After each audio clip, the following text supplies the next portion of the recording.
नमस्कार दोस्तों, देश में कोरोना अपने पैर पसारता जा रहा है। आलम यह है कि पिछले 24 घंटों में कोरोना के 88,000 से ज्यादा मामले सामने आए हैं। लेकिन इस बीच अच्छी खबर ये है कि पिछले 9 दिनों से कोरोना का ग्राफ देश में लगातार गिरता जा रहा है। साथ ही कोरोना से ठीक होने वालों की संख्या भी बढ़ती जा रही है।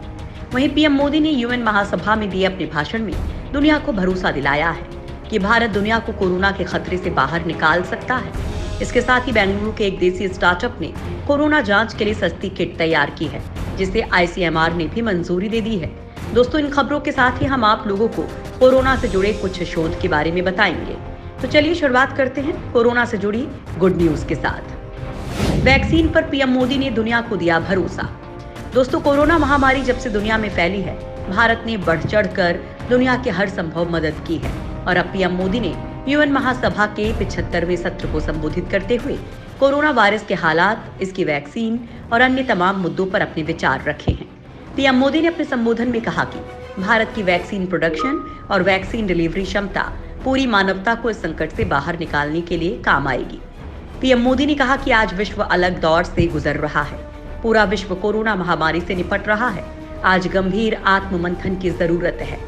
पीएम ने कहा कि विश्व के सबसे बड़े वैक्सीन उत्पादक देश के तौर पर आज मैं वैश्विक समुदाय को एक और आश्वासन देना चाहता हूं। भारत की वैक्सीन प्रोडक्शन और वैक्सीन डिलीवरी क्षमता पूरी मानवता को इस संकट से बाहर निकालने के लिए काम आएगी। अमेरिकी डॉक्टर्स ने तलाशा कोरोना का इलाज। जब तक कोरोना की कोई कारगर वैक्सीन नहीं आ जाती, तब तक वैज्ञानिक अलग अलग तकनीक से कोरोना का इलाज तलाश रहे हैं। इसी कड़ी में अमेरिका के फ्लोरिडा के डॉक्टर्स ने कोरोना वायरस का एक इलाज ढूंढने का दावा किया है। डॉक्टर्स की माने तो नया ट्रीटमेंट करीब 100% सफलता देने वाला है। अमेरिका के फ्लोरिडा के एडवेंट हेल्थ हॉस्पिटल के डॉक्टर्स का कहना है कि उन्होंने 4 तरह की दवाइयों को मिलाकर एक थेरेपी तैयार की है, जिसका नाम है ICAM। इस थेरेपी को इम्यून सिस्टम को बूस्ट करने के लक्ष्य के साथ तैयार किया गया है।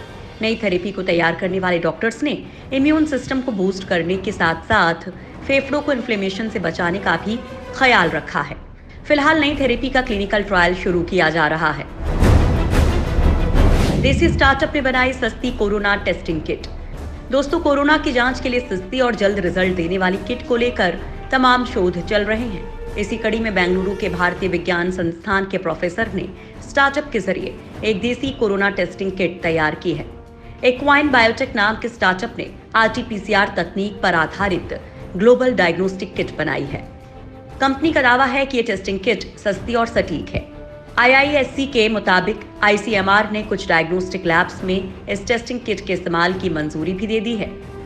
एक्वाइन बायोटेक के फाउंडर और IISc में बायोकेमिस्ट्री डिपार्टमेंट के प्रोफेसर ने बताया कि इस टेस्टिंग किट से रिजल्ट आने में महज 1.5 घंटे का समय लगता है।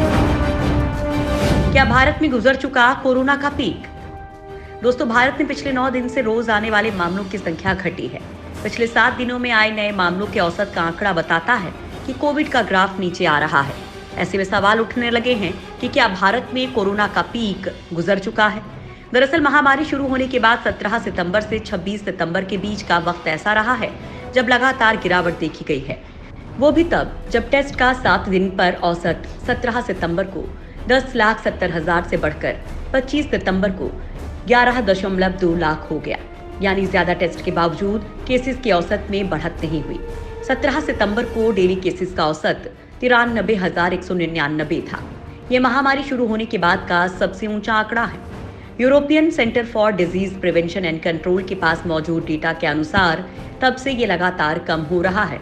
इससे पहले भी लगातार गिरावट देखी गई है। यूपी में 2,500 कोरोना संक्रमित हुए लापता। दोस्तों, जानलेवा बन चुके कोरोना वायरस के बढ़ते संक्रमण के बीच इससे पीड़ितों के साथ ही जिम्मेदार लोगों की बड़ी लापरवाही सामने आ रही है।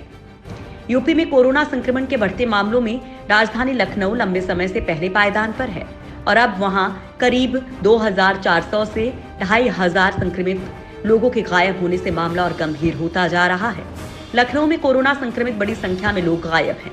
इन सभी संक्रमितों का फोन नंबर के साथ पता भी गलत दर्ज है, जिससे संक्रमितों के साथ ही स्वास्थ्य विभाग की बड़ी लापरवाही माना जा रहा है। स्वास्थ्य विभाग ने संक्रमितों की तलाश करने का निर्देश दिया है। ये ऐसे लोग हैं जिनकी रिपोर्ट पॉजिटिव आ जाती है, लेकिन जब ट्रेसिंग टीम उनसे संपर्क की कोशिश करती है तो वो नहीं मिलते हैं। यूपी का कोरोना रिकवरी रेट 83% से ज्यादा। दोस्तों, यूपी में कोरोना के केस भले ही बढ़ रहे हैं, लेकिन एक दिन में संक्रमित होने वाले कोरोना मरीजों की संख्या में अब तेजी से गिरावट आने लगी है। 24 घंटे में भी जितने संक्रमित मिले, उससे काफी अधिक मरीज ठीक होने पर डिस्चार्ज किए गए। शनिवार को यूपी में 4,412 संक्रमित मिले, तो अस्पतालों से डिस्चार्ज होने वालों की संख्या 6,546 रही। यह आंकड़ा प्रदेश में कोरोना को लेकर चिंतित लोगों के लिए राहत देने वाला है। प्रदेश का रिकवरी रेट 83.64 दर्ज किया गया है, जबकि प्रदेश में 57,086 कोरोना के एक्टिव केस मामले हैं, जबकि होम आइसोलेशन में 29,266 लोग हैं। एक दिन में कोरोना संक्रमितों की संख्या में तेजी से आई गिरावट के साथ साथ संक्रमण से होने वाली मौतों की संख्या भी कम रही। पिछले 24 घंटों में यूपी में 1,56,000 से ज्यादा कोरोना के टेस्ट किए गए। वैक्सीन आने के बाद भी पहनना होगा मास्क। दोस्तों, इस समय पूरी दुनिया कोरोना वैक्सीन का सिर्फ इसलिए इंतजार कर रही है ताकि लोगों को मास्क पहनने से मुक्ति मिल सके। लेकिन अमेरिका के संक्रामक रोग विशेषज्ञ एंथनी फाउची का कहना है कि वैक्सीन उपलब्ध होने के बावजूद अगले साल तक लोगों को मास्क पहनना होगा। फाउची ने कहा कि सिर्फ वैक्सीन के जरिए 2021 तक कोरोना पर काबू नहीं पाया जा सकता। डॉक्टर फाउची की माने तो हमें वैक्सीन के साथ भी सोशल डिस्टेंस, हाथों की सफाई और मास्क का उपयोग जारी रखना होगा। उन्होंने कहा कि ऐसा करके ही हम कोरोना वायरस के स्तर को काफी नीचे ला सकते हैं, जिससे महामारी खत्म हो जाए। फाउची का यह भी कहना है कि पहली कोरोना वैक्सीन इतनी प्रभावी नहीं रहने वाली है जो लोगों को 100% कोरोना वायरस से बचा सके। विटामिन डी से कोरोना से मौत का खतरा आधा।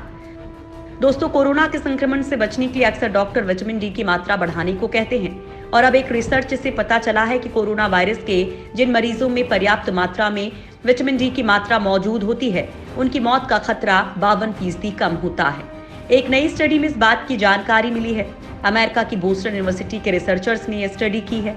रिसर्चर्स को इस बात की जानकारी मिली है कि जिन मरीजों में विटामिन डी की मात्रा पर्याप्त रूप में मौजूद थी, वैसे मरीजों के हॉस्पिटल में भर्ती होने के बाद मौत का खतरा आधा हो गया। वहीं गंभीर रूप से बीमार पड़ने का खतरा भी विटामिन डी की वजह से 13% कम पाया गया है। साथ ही जिन मरीजों में विटामिन डी की पर्याप्त मात्रा मौजूद है, उनके वेंटिलेटर पर रखे जाने की जरूरत भी 46% कम हो गई है।